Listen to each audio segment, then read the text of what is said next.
آپ سب اور ہم سب سبھی لوگ اسلامی حکومت کی تمنا رکھتے ہیں، اسلامی نظام کی تمنا رکھتے ہیں۔ یہ اس لیے کہ اسی نظام میں اور اسی حکومت میں سب سے زیادہ انصاف ہے۔ نبی صلی اللہ علیہ وسلم کے طریقے میں اور ان کی حکومت میں اور ان کے نظام میں ہی سب سے زیادہ انصاف ہے، عدل ہے، جسٹس ہے، اس لیے یہ تمنا رکھتے ہیں۔ بہت اچھی بات ہے، لیکن ایک سوال ہے کہ ہم سب اپنے گھر میں اسلامی نظام کو کیوں نہیں نافذ کرتے ہیں؟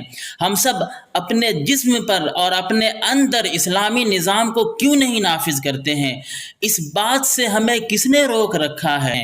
آئیے ہم سب عہد کریں، تمنا کریں اور عزم کریں کہ ہم سب ابھی سے اپنے اوپر، اپنے اندر اور اپنے گھر میں اسلامی نظام کو نافذ کریں گے، اور انشاءاللہ پوری دنیا میں بھی عدل و انصاف والا نظام نافذ ہو جائے گا۔